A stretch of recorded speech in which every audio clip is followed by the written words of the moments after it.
नमस्कार साथियों, प्यारे बच्चों, मैं महेंद्र बाजिया, प्रधानाध्यापक राजकीय उच्च प्राथमिक विद्यालय कासिंद्रा, ब्लॉक पिंडवाड़ा, जिला सिरोही। हमारे ऑनलाइन यूट्यूब चैनल ई स्माइल स्टडी पर आपका हार्दिक स्वागत करता हूं। आज हम कक्षा 10वीं सामाजिक विज्ञान विषय की इकाई 9 और 10 के लघुत्रात्मक प्रश्नों की चर्चा करेंगे, जिनमें हम सबसे पहले लेते हैं पहला प्रश्न। भारतीय कृषि को ऋतुओं के आधार पर कितने भागों में बांटा गया है, उदाहरण सहित समझाना है। तो भारतीय कृषि को ऋतुओं के आधार पर 3 भागों में बांटा जाता है। पहला है खरीफ फसल,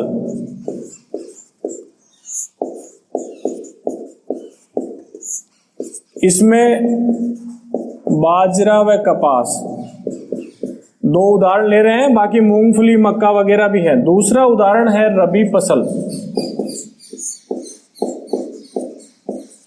रबी के अंदर जो गेहूं, और तीसरा प्रकार है जायद फसल। इसके अंतर्गत सब्जियां, तरबूज और ककड़ी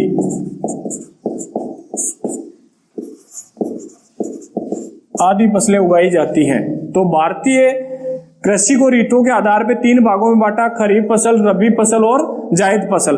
प्रश्न नंबर 2 लेते हैं, भारतीय अर्थव्यवस्था में कृषि का क्या योगदान है। तो भारतीय अर्थव्यवस्था में कृषि का जो योगदान है, सबसे मुख्य महत्वपूर्ण रोजगार का साधन है कृषि, रोजगार का साधन। इसके बाद दूसरा है सकल घरेलू उत्पाद में योगदान, सकल घरेलू उत्पाद में योगदान। तीसरा आता है विदेशी व्यापार में सहायक, विदेशी व्यापार। और चौथा आ जाता है उद्योगों के लिए कच्चा माल उपलब्ध होता है। तो भारतीय अर्थव्यवस्था में कृषि का योगदान हो गया, रोजगार का साधन है, सकल घरेलू उत्पाद में योगदान है, विदेशी व्यापार में सहायक है और उद्योगों के लिए कच्चा माल उपलब्ध होता है। अगला प्रश्न तीसरा देखते हैं, स्थानांतरित कृषि किसे कहते हैं। तो स्थानांतरित कृषि उसे कहते हैं आदिवासी क्षेत्रों में आदिवासी लोग जंगलों को काटकर, वनों को काटकर, जलाकर और वहां पर जमीन को उपजाऊ करके खेती करते हैं। और 1 साल करने के बाद जब जमीन अनुपजाऊ हो जाती है, तो वहां से वो दूसरे स्थान पर जाकर उसी प्रकार जंगलों को काटकर राख बना के और वहां उस जमीन को उपजाऊ करके खेती करते हैं। तो एक स्थान से खेती करके छोड़ के दूसरे स्थान पे जाके करना, इसी को स्थानांतरित कृषि कहते हैं। तो आप इसमें लिख सकते हैं आदिवासी लोगों द्वारा किसी एक स्थान पर भूमि अनुपजाऊ होने पर दूसरे स्थान पर जाकर खेती करना, खेती करना, ये स्थानांतरित कृषि कहलाती है। अगला चौथा प्रश्न है, भारत में कृषि विकास हेतु क्या सुझाव हैं, ये आपको बताने हैं। तो भारत में कृषि विकास हेतु सिंचाई सुविधाओं का विकास किया जाना चाहिए। सबसे पहली बात तो सिंचाई सुविधा का विकास। दूसरी बात आधुनिक यंत्रों का उपयोग, आधुनिक यंत्रों का उपयोग। और तीसरी बात आ जाती है किसान की अशिक्षा, गरीबी व ऋणग्रस्तता से मुक्ति, ऋणग्रस्तता से मुक्ति। तो भारत में खेती के विकास को अगर बढ़ाना है तो हमारे को सिंचाई सुविधाओं का विकास करना होगा, आधुनिक यंत्रों का उपयोग करना होगा, किसानों की अशिक्षा को दूर करना होगा, किसान की गरीबी और ऋणग्रस्तता से उसको मुक्ति दिलानी पड़ेगी। अगला 5वां प्रश्न आता है, मुद्रादायिनी या औद्योगिक फसलों से आपका क्या तात्पर्य है? तो उद्योगों के लिए जो फसल उपयोग में लाई जाती है कच्चे माल के रूप में, उस फसल को औद्योगिक फसल कहते हैं और इससे हमारे को पैसे की प्राप्ति अधिक होती है, यानी कि ये फसल उद्योगों में कच्चे माल के रूप में प्राप्त होती है, इस प्रकार इसको औद्योगिक फसल कहते हैं। तो आप इसमें ऐसे लिख सकते हैं, उद्योगों को कच्चे माल के रूप में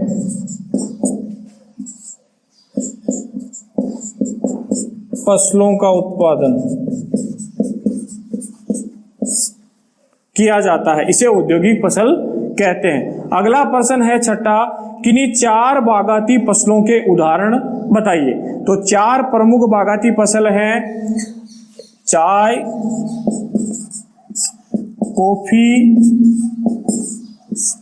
रबड़ और सिनकोना। ये हमारी 4 बागाती फसलें हैं। अगला प्रश्न है 7वां, भारत में चावल की कितनी फसलें ली जाती हैं, उनके नाम लिखने हैं। तो भारत में चावल की 3 फसलें ली जाती हैं। सबसे पहली अमन, और ये है शीतकालीन फसल। दूसरी है आउस, ये है शरदकालीन। और तीसरी है बोरो,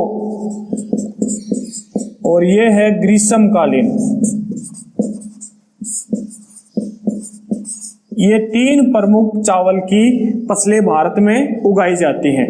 नंबर 8, नरमा क्या है? नरमा महीन और लंबे रेशे वाली अमेरिकन कपास है, जिसको पंजाब, हरियाणा और राजस्थान में नरमा कहा जाता है। तो इसमें आप लिखेंगे कि लंबे व महीन रेशे वाली अमेरिकन कपास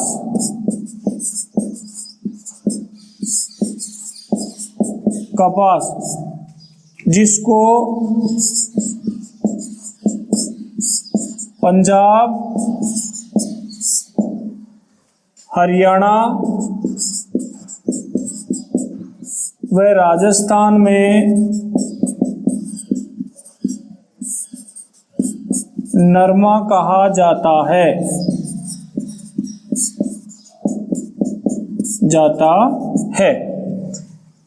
अगला प्रश्न है 9वां, खरीफ व रबी की विभिन्न फसलों व भौगोलिक तापमान, वर्षा व मिट्टी बतानी है। ये प्रश्न पहले भी आपकी बोर्ड परीक्षा में आया हुआ है और आने की संभावना है, तो आप इसको ध्यान से समझेंगे।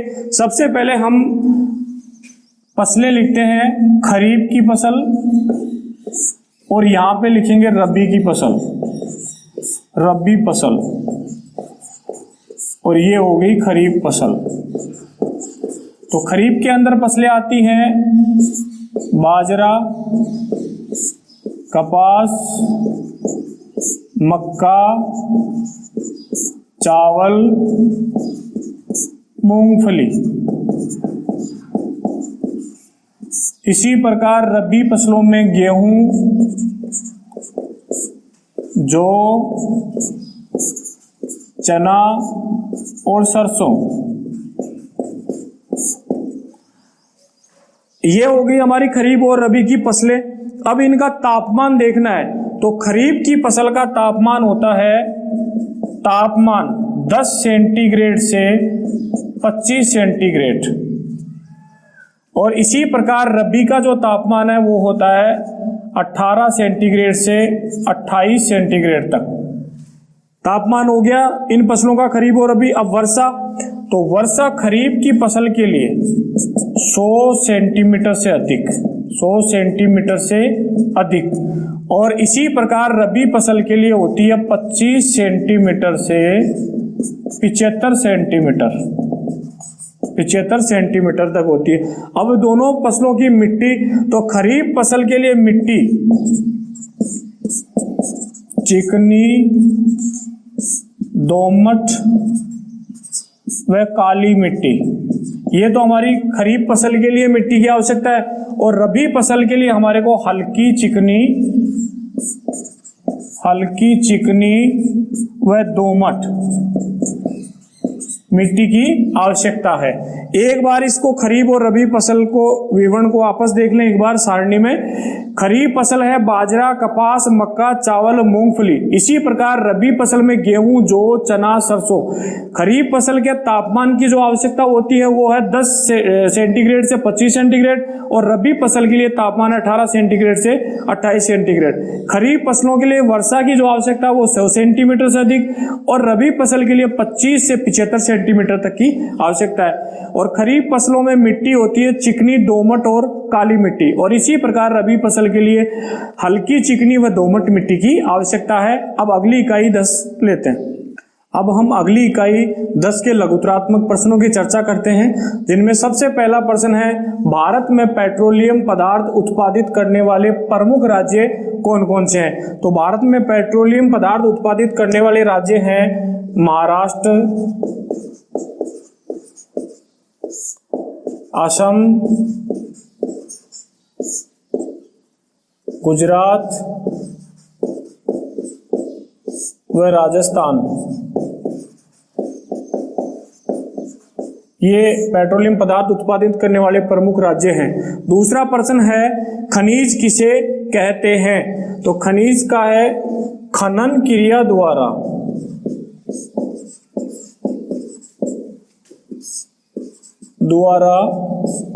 रासायनिक व भौतिक गुणों वाले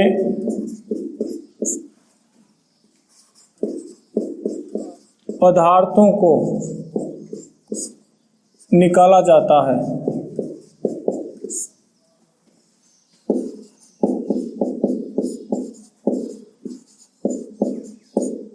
उसे खनिज कहते हैं।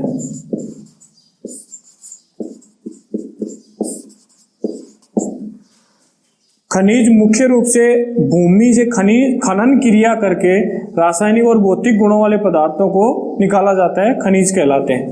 राजस्थान, अगला प्रश्न तीसरा है, राजस्थान के कोई 2 प्रमुख तांबा उत्पादक क्षेत्रों के नाम बताने हैं। तो राजस्थान में प्रमुख रूप से तांबा मिलता है खोदरीबा, अलवर। खोदरीबा जगह का नाम है, अलवर जिले में, यहां तांबा निकाला जाता है। और दूसरा खेतड़ी, सिंगाना, ये दोनों स्थान झुंझुनू में है, झुंझुनू। तो राजस्थान के 2 प्रमुख स्थान है जहां से तांबा निकाला जाता है। अगला चौथा प्रश्न है, राजस्थान में सीसा जस्ता उद्योग के 2 केंद्रों के नाम लिखने हैं। तो राजस्थान में सीसा जस्ता निकालने वाला एक स्थान तो है जावर खान कहते हैं, वो है देवारी, उदयपुर।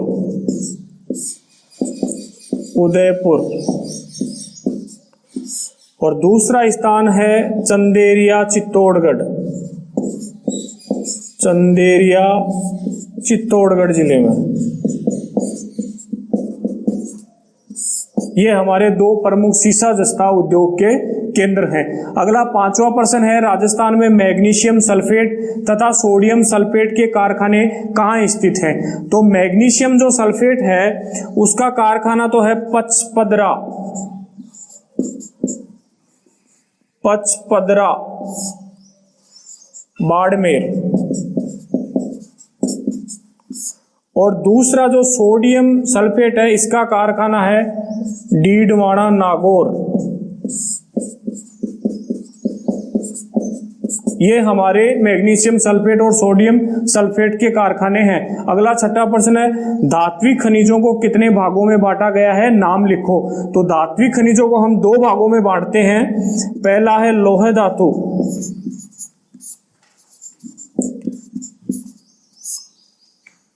जिसके अंतर्गत आते हैं लौह अयस्क,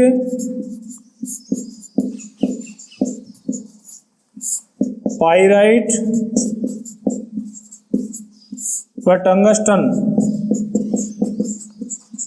और दूसरा भाग है अलोह धातु, और इसमें आते हैं हमारे सोना, चांदी, तांबा। अगला प्रश्न है 7वां, परमाणु ऊर्जा के रूप में किन खनिजों का उपयोग किया जाता है। तो 7वां प्रश्न देखें कि परमाणु ऊर्जा के रूप में यूरेनियम 338, यूरेनियम 235 तथा यूरेनियम 233 और इसके बाद प्लूटोनियम 239 व थोरियम, बेरिलियम,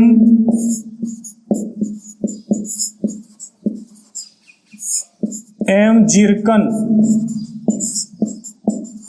आदि खनिजों का उपयोग परमाणु ऊर्जा के रूप में लिया जाता है। अगला 8वां प्रश्न आता है, राजस्थान के 2 रॉक फॉस्फेट उत्पादक क्षेत्रों के नाम लिखिए। तो रॉक फॉस्फेट उत्पादक क्षेत्र हैं झामर कोटड़ा, उदयपुर, और दूसरा है उत्पादक क्षेत्र बिरमानिया जैसलमेर।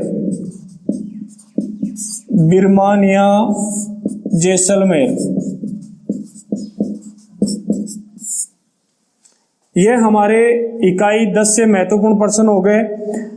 दोनों इकाई 9 और 10, इसमें से एक प्रश्न दोनों में से 2 नंबर का बनने की संभावना है। तो आप इसको ध्यानपूर्वक पढ़ेंगे और हमारे इस वीडियो को, हमारे ई स्माइल स्टडी चैनल को सब्सक्राइब जरूर करें। धन्यवाद।